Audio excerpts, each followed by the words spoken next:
Chapter 3? Skeletons in the closet! Oh no. No! Okay guys, before we get into this, I have a confession to make. I have recorded Chapter 3 of this already, but I did not unmute my microphone, so all that footage was basically no good. So, I am doing a take 2 right now. And yeah, it kind of sucks. You won't see my initial reactions, but I'll try to recreate some of my thought processes as we go through for the choices I made, as far as I can remember them anyway. But yeah, good stuff ahead. That's all I'll say. Wink, wink. That's all you'll get out of me as far as spoilers. Alright, let's get into this. He's late as always. Delora paces the room, arms crossed. He always talks about practicing his magic, but what he really needs to practice is getting places on time. Waltz and I exchange a look. The two of us are sitting on the settee, holding hands. There is a tinge of exasperation in Waltz's smile. Typical Cinna. Today I have come to the Marchen to discuss the tenuous relationship between humans and witches with Cinna, the newly dubbed Lucis Bearer. Excellent idea. All of us were surprised when Cinna suddenly showed up at the Marchen a little less than 2 years ago, proclaiming to be Parfait's relative and the next bearer of the Lucis. It turns out Parfait had prepared him long before she passed, though she made it clear she never wanted him to take over at so young an age. Many fairies have voiced their concern that he is too young and inexperienced to be the bearer. I myself have not spoken too often with Cinna, but based on our meetings, I believe him to be more than capable. Still, even if he is the Lucis bearer, he is still young and has much to learn about priorities. Where is he now? Delora snorts. He left this morning to go hunt for some special beetle. A beetle? Another one.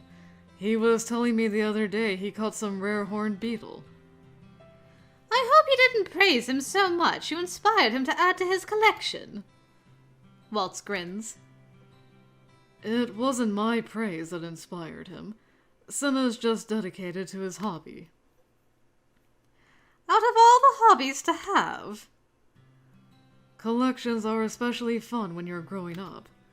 I have always enjoyed collecting dolls. Dolls make for a much better collection than very alive insects. Yeah, but insects are cool. How dare you insult my insects?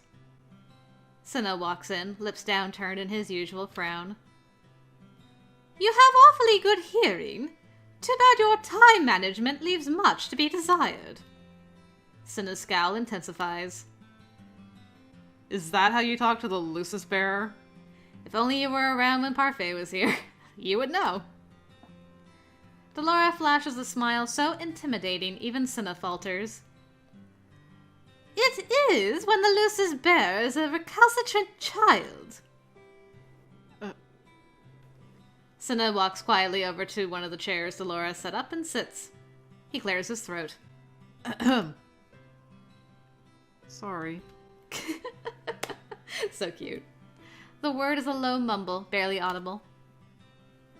Try not to keep the queen waiting so long next time.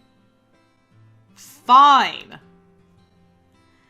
Besides me, Waltz looks like he's trying very hard not to laugh. He told me once that Delora made a good stand-in mother for Cinna. I cannot help but agree, and she does too. I am glad for their banter. With just the two of them living in the Marchen now, this place has become extremely quiet.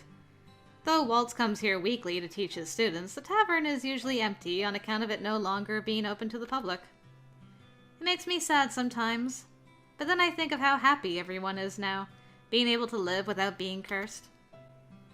The Marchen may be different, but I am glad it is still here.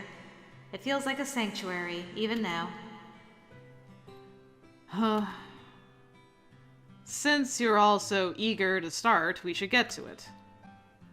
Cinna looks at Waltz expectantly. You're the one compiling all the reports on the witch crimes, right? Can you provide a summary? Of course. Waltz provides a brief summary of the reports we've received over the last few months. So far, there have been no major incidents involving corrupted witches, but there have still been crimes cropping up here and there. We've just recently added witches to our patrols. And has that led to any impactful changes? We've been more prepared to handle magic with magic, but being more prepared hasn't done anything to make a dent in the number of incidents. Cinna raises an eyebrow. Are there any human hate crimes against witches? The question takes me aback. Yes, but humans are tried in court just like any witch. These magic-induced crimes are higher up on our priority list because they result in more casualties. I frown. I would never give humans special treatment over witches. Besides, the victims of all these crimes aren't just humans. There are witch and fairy casualties too. Cinna crosses his arms. And how is the Tenebrarum? Overfull. Cinna crosses one leg over the other, his ankle resting on his knee. Have you spoken to any of the perpetrators of these crimes yourself?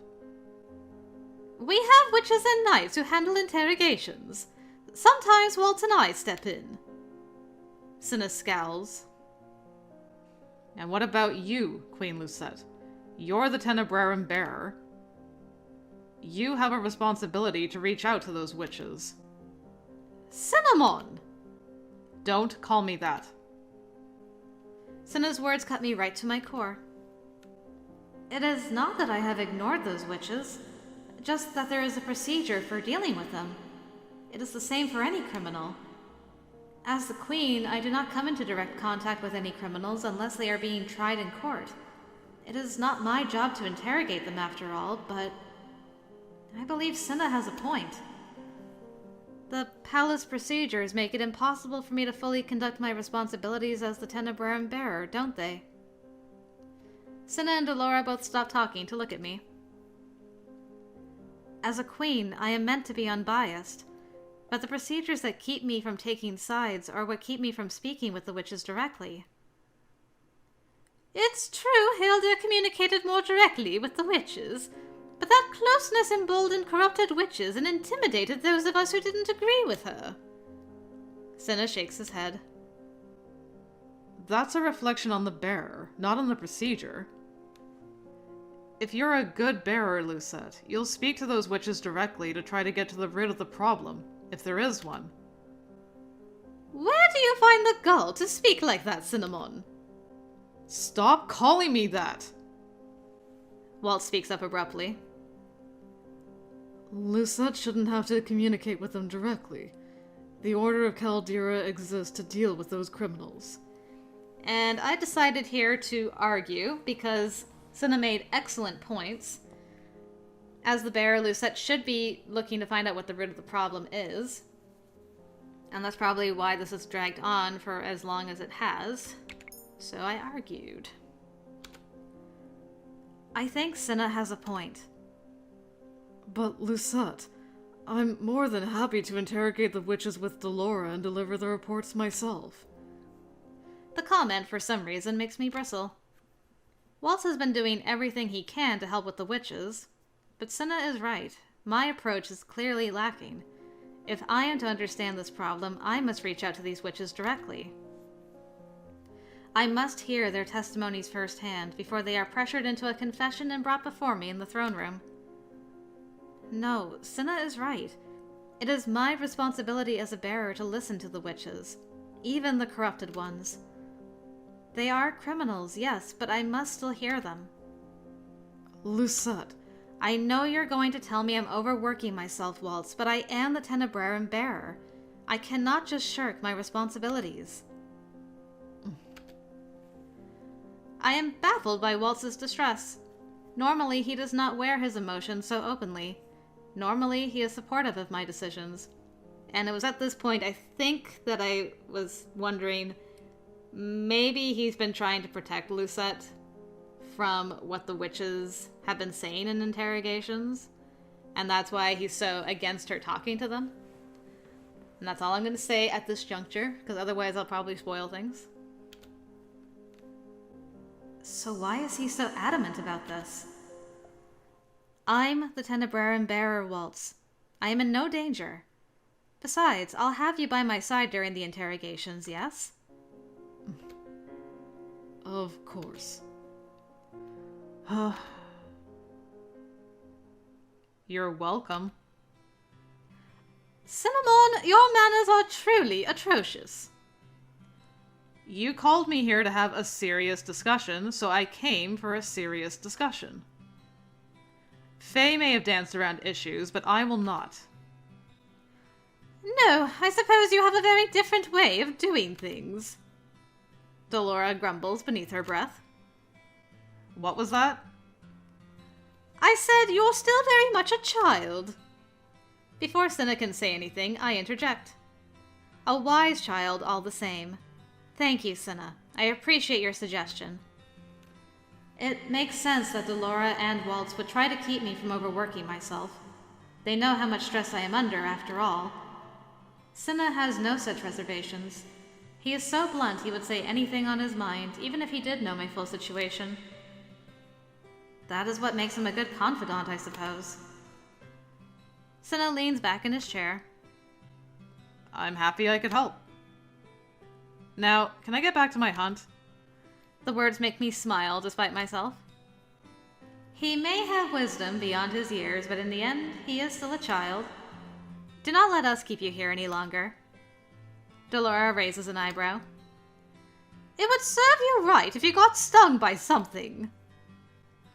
I'm going beetle hunting, not bee hunting. Besides, I would never catch bees. They're important for pollination, you know. The two of them continue bickering. It is a sound, strangely, that puts my heart at ease. Meanwhile, someone who's not at ease. I turn to Waltz, who looks... troubled? Waltz, you really do not have to worry about me. Waltz? He startles. Sorry, I was just thinking. I'm not worried about how you'll handle the witches, Lucette. Then why are you so concerned? It's nothing. It most certainly is not. I cannot put my finger on the why of it, but something has seemed amiss with Waltz recently. Waltz's eyes dart to Cinna and Delora. Let's talk later, okay? If you insist. Our conversation wrapped up, the two of us excuse ourselves from the tavern. We gotta talk about this, boo. We gotta talk about it. Waltz's moodiness is concerning, so I decide to take a detour back to the palace and lead Waltz through the forest on the way back.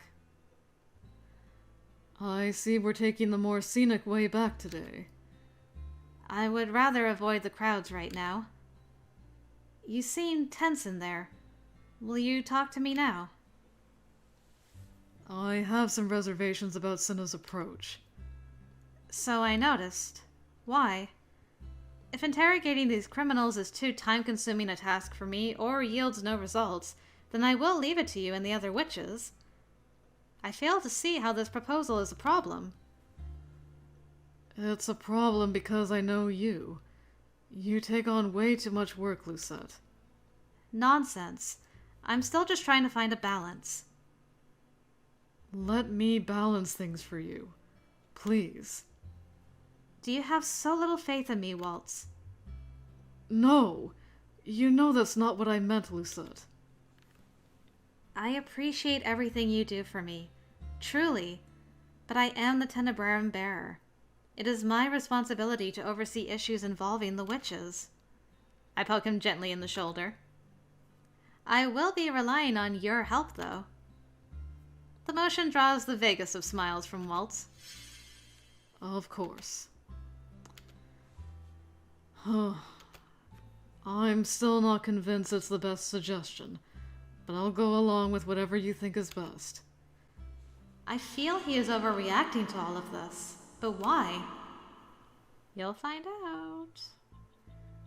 I notice something is amiss the moment we step into town. Normally, the plaza is filled with chatter and music at this time of the day.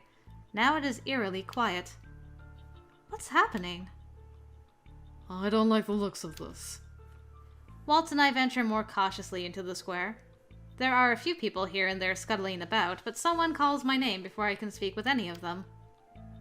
Queen Lucette! I turn to see Fritz rushing toward us, a woman on his heels. I recognize her as well. She is one of the witches who sends us reports. Fritz, what's happened? There's been an incident in the marketplace. Oh no. A witch set fire to more than a dozen stalls. The witch points. I follow her gaze to the smoky tendrils curling through the air a short distance away. The fire's just been put out, and the merchants and customers who inhaled dangerous amounts of the smoke have been taken to a clinic. And the witch who started the fires. He's already been taken in by the commander. I must speak with Jurian then. I'm going to do a scope of the area with my men to make sure there are no accomplices. I'll see if I can repair some of the damage done to the stalls. Thank you both for your hard work. My heart is pounding in my chest as I incline my head. We should get back to the palace. Right. A few of the wandering knights around the plaza accompany us back to the palace for extra protection. Now we can see Garland again. Thank goodness you're alive. Jurian and Garland are waiting at the gates when I arrive. Your Majesty, there's been an incident. I let Jurian repeat what Fritz said as we walked together through the halls. She tells me the witch we added to the patrol helped the knights capture the arsonist. And where is this arsonist now? In the dungeons. We've tried to interrogate him, but have had no luck so far. Here it is. An opportunity for me to get to the root of this problem. Lead me to him. I'll go with you. The four of us make our way down to the underground dungeons. Here we go. We make our way to the designated prison cell. As of yet, there are not many cells that can hold witches. Waltz and Delora personally enchanted some of them to suffocate any form of magic, but we have only been able to charm a few areas. Thankfully, the lack of cells is not a problem. Hopefully it stays that way. Jurian and Garland stop in front of one of the cells. Here we are, Your Majesty. I squint between the wall of bars into the darkness.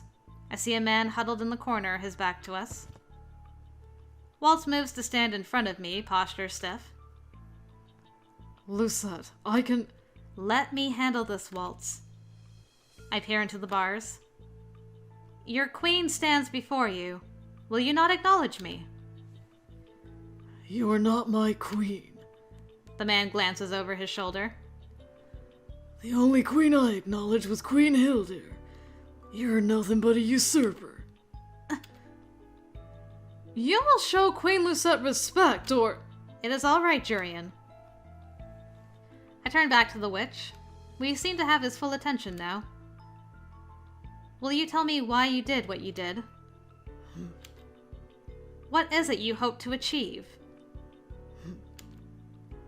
Will you not speak a word in your defense? The witch says nothing, just glares daggers at us. If you don't say anything... The witch laughs suddenly, a hollow, cold sound. I was wondering when you'd speak up, Waltz Cresswell. You used to be so loud. When was it that you were tamed? Waltz narrows his eyes. Spouting nonsense isn't going to get you anywhere. Give us answers, or you'll doom yourself to a life in this cell. The witch smirks. And what will you do to get those answers from me? Torture me with magic? Waltz inhales sharply. He says nothing as he glares back at the witch. For a few moments, the two just look at each other. And then the witch smiles. Dismiss your knights in Cresswell. Then, and only then, will I speak with you, false queen. A shudder climbs my spine as the witch looks directly at me. He is a criminal, a witch, but I am the Tenebrarum Bearer. You are in no position to make such demands. No, it's all right, Jurian. Lucette. I will be fine. Please wait for me by the entrance. I'm not going to leave you alone in here with a criminal. I am not asking, Waltz.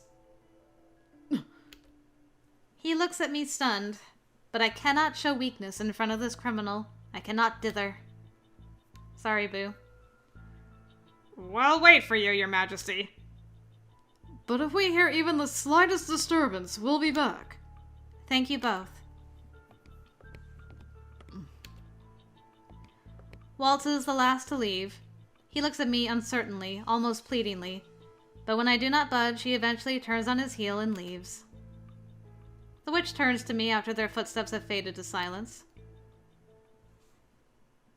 Are you sure you want to keep Cresswell around? He betrayed the previous bearer, you know, and all for the sake of a single girl. Hello, who do you think you're talking to? That single girl was me. The witch laughs. And?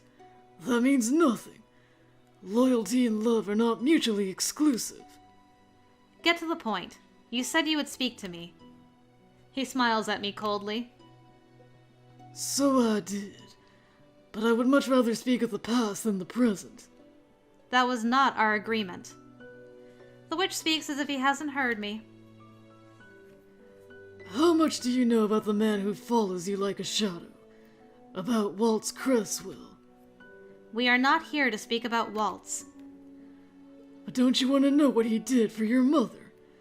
Why we call him one of the most powerful witches of his time? He must take my silence for curiosity because he pushes on. The man who walks these halls with you is a murderer. One of the biggest criminals of them all, and you let him walk free. My heart hammers in my chest. How dare you spout such lies? It's no lie. Ask any witch and they'll tell you. Waltz Cresswell was Queen Hilda's right hand. He dealt with traitors by getting rid of them entirely. The witch you speak so highly of has more blood on his hands than anyone. Why have you not punished him? I know Waltz worked for Mother, but he never did tell me what it was he did for her. And I apologize. I didn't mean to compare you to a child. No, it isn't that, Lucette. It's more the innocent part. I'm not innocent at all, you know. I respectfully disagree. I will never change my opinion of you, Waltz. He always balks when I call him good or innocent. The witch snorts. Hero who ended the Great War. Hardly. Waltz Cresswell is a worse criminal than me. Alright. I remember clearly that I went on a rant about this, so I probably won't be able to recreate that rant specifically. But the gist of it was, I don't know why this is a surprise, because we knew Waltz worked under Mother. I kind of assumed he had killed a bunch of people. Maybe even, I don't know, tortured, burned down houses, who knows what exactly. But I didn't feel like this was a big revelation at all. Second of all, the people of Angielle are not mad at Waltz the way they were at Fritz, and are at Fritz in this route too, actually. So I assume he must have redeemed himself in their eyes since then. So he didn't let his past dictate his future. He made changes and obviously showed that he was no longer on that path and redeemed himself in the eyes of so many people. Brought the war to an end. And fought Hildur twice. Second of all, speaking of Fritz, I guess third of all, speaking of Fritz, someone else who did horrible things under Mom and Myth, I've been monitoring for the last 2 years, has also been on his own redemption arc, and I'm considering promoting him, so there's that, Sir Witch. And fourth of all, we are not talking about Waltz. I came here because you set fire to stalls. That has nothing to do with Waltz. He is not on trial here, you are. So all of that is you have no right to judge him, alright, Mr. Criminal? Mr. Criminal Scum? I carefully tuck my concerns away. I will not show this witch how much his words have rattled me. Whether or not you speak the truth is irrelevant. You have no right to accuse another citizen of my kingdom of such a crime. The witch seems disgruntled. Perhaps he was expecting more of an outburst from me. You're a hypocritical ruler, then, judging some witches but not others. I am concerned with the crimes happening under my reign. If you will not tell me about the arson attack, we are done here. The witch turns away. This business is for Waltz and I alone to discuss. How dare he think to get a rise out of me? Fine. I have given you an opportunity to speak with me. The next time I see you, it will be in the throne room, surrounded by witnesses. I hope you are prepared to be judged then. I stifle a sigh of relief as I turn on my heels and walk away. Jurian and Garland are waiting for me by the entrance. Are you all right, Your Majesty? Garland looks me over. Were you able to get anything out of him? Unfortunately, no. The knights exchange a look. Do you want us to try again before he's brought to confess? I am doubtful he will say anything helpful. It is hard to concentrate when I am still thinking about our conversation. About Waltz. I glance up, noticing Waltz is not there. I'm like, oh boy. Boy, he's been dealing with this for who knows how long, which is throwing accusations in his face, which is why he's been feeling so downhearted and like, I'm not good enough. And why he didn't want Lucette to talk to anybody, so it's all on the table now. Where is Waltz? He said he was going to wait for you in your room. It is unlike Waltz to leave me alone. Would you like us to escort you back, Your Majesty?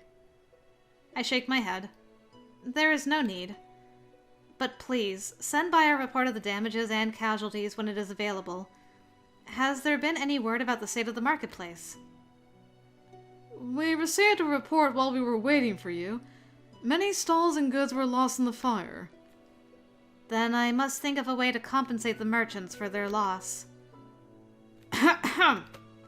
If you don't mind a piece of advice, Your Majesty. What is it?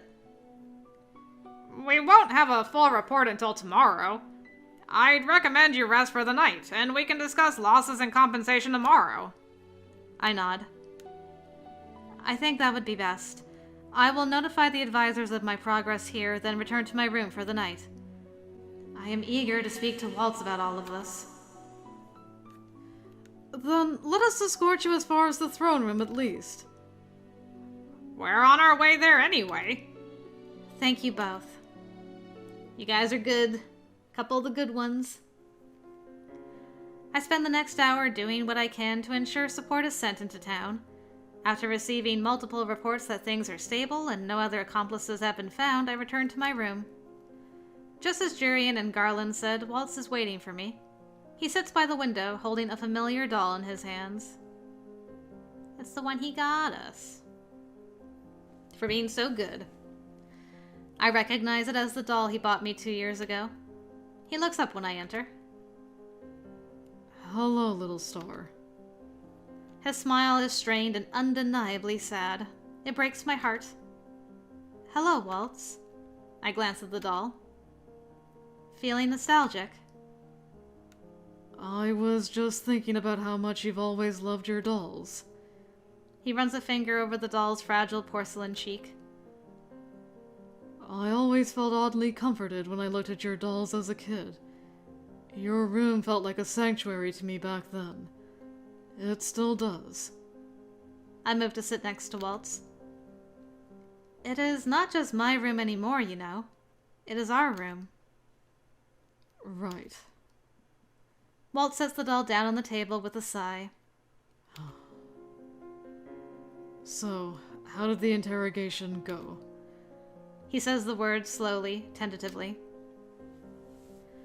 I was not able to extract a reason from him, but he nonetheless had a lot to say about something else.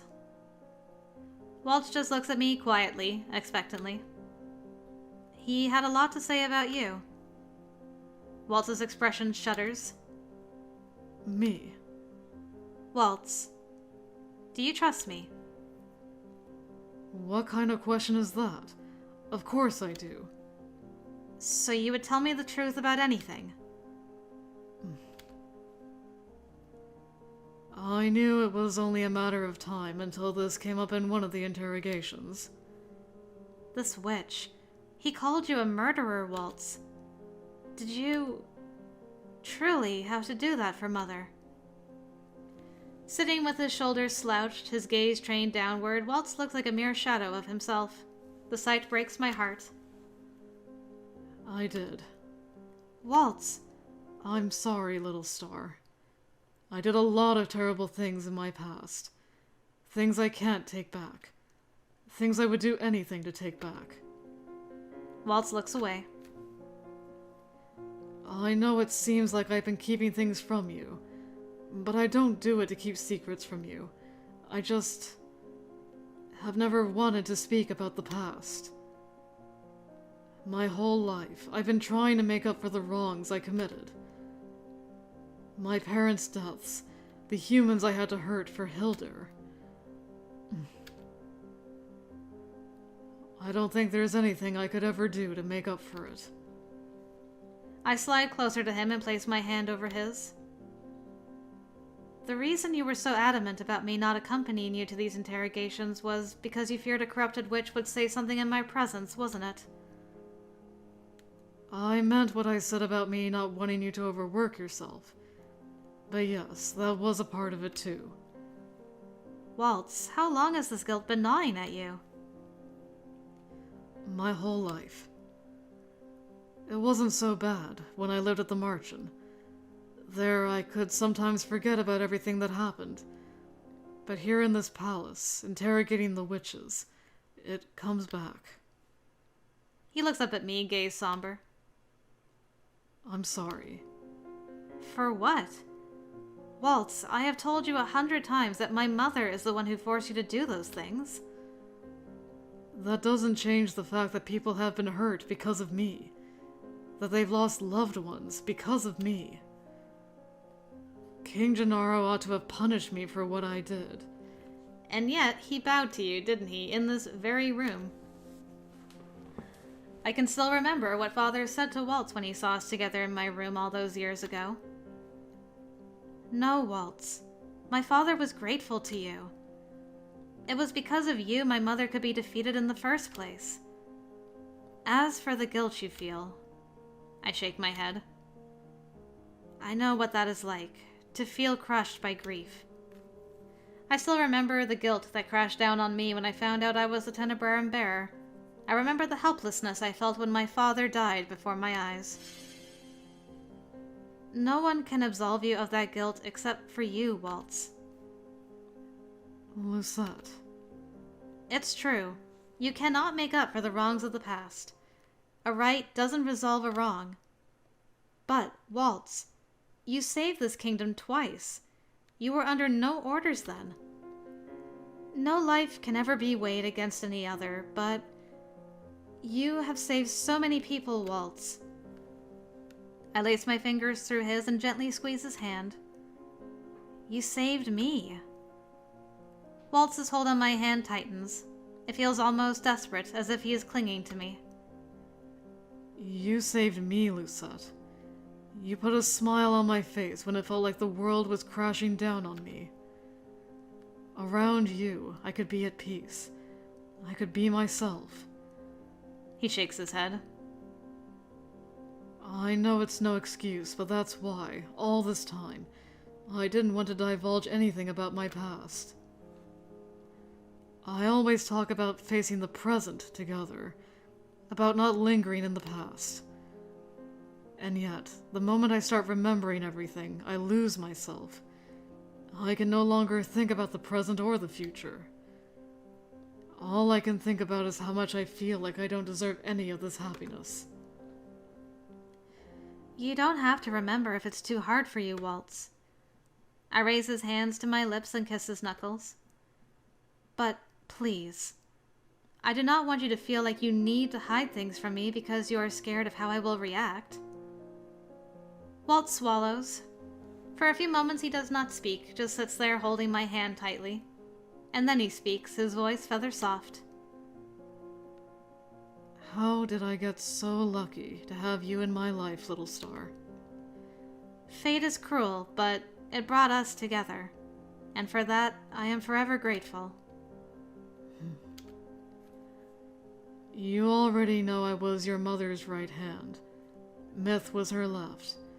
The two of us did everything she ordered. We dealt with rebels and helped her stop uprisings. Much of it led to bloodshed. I did all of that while still sneaking into your room at night. I was a criminal, but around you I felt like maybe I could be a hero. I remember when you first taught me how to sew. Your puppets put such a smile on my face. And when I used to perform magic for you and you would clap for me. Waltz smiles softly. You inspired me. I did everything I could to make things right. Even when I lost you, even when you no longer remembered me, I carried your light with me. I performed for the children in town. I did magic tricks and hosted puppet shows for them. I felt like maybe I could finally do something good. But whenever you call me good, I still feel like I'm not worthy of being called that. And in this moment, I felt like outright disagreeing with him was not going to accomplish anything because we've already acknowledged that he has done bad things. But that doesn't make him bad because he has done good things. And he continues to do good things, so we gotta reason with our boy. Help him see the light. I shake my head. Do you know what I learned 2 years ago, Waltz? I learned that the line between good and bad is thin and murky. Parfait once told me that there was no balance without darkness. Just as the Tenebrarum and Lucis are two halves of one whole, we all too are made of darkness and light. But we are all capable of incredible good. You taught me that. When I say you are good, I acknowledge even your faults, Waltz. I love you, Waltz. Exactly as you are. Waltz leans over to plant a kiss on my cheek. I shift slightly so that I can catch his lips with my own instead. Waltz's eyes are sparkling when he pulls away. I love you too, Lucette. Thank you for accepting me just as I am. Always, Waltz. Please, never feel like you must keep me in the dark. Understood? Waltz smiles softly, still with uncertainty in his eyes. Stop that. Crystal clear, little star. The words are still so fragile. I stand abruptly. Before Waltz can move, I reach over and pull him to my chest. And I can't help but feel like the proportions on this are just a little bit awkward. It just looks a little bit strange to me, but the sentiment is very sweet. I can 100% get behind the sentiment. When next you feel like this, please come to me. You have seen me at my lowest, and time again you have been there for me. I want to be there for you, always. I run my hands gently through his hair. You promised you would always be at my side. I echoed your promise long ago. Please, depend on me.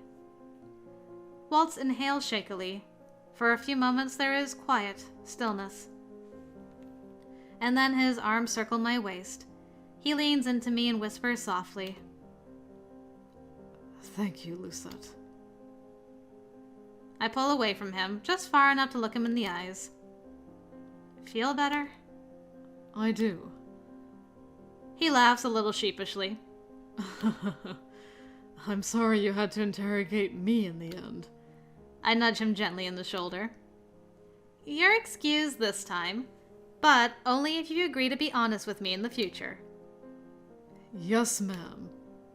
You have to promise me. Waltz flexes his fingers. He closes his palm, then opens it before my eyes. A lily pushes up between his fingers. He hands it to me. I promise, Lucette. I take the flower from him and twirl it between my fingers. Why the lily? Chevalier told me once that they stand for devotion, and a promise isn't a promise without devotion.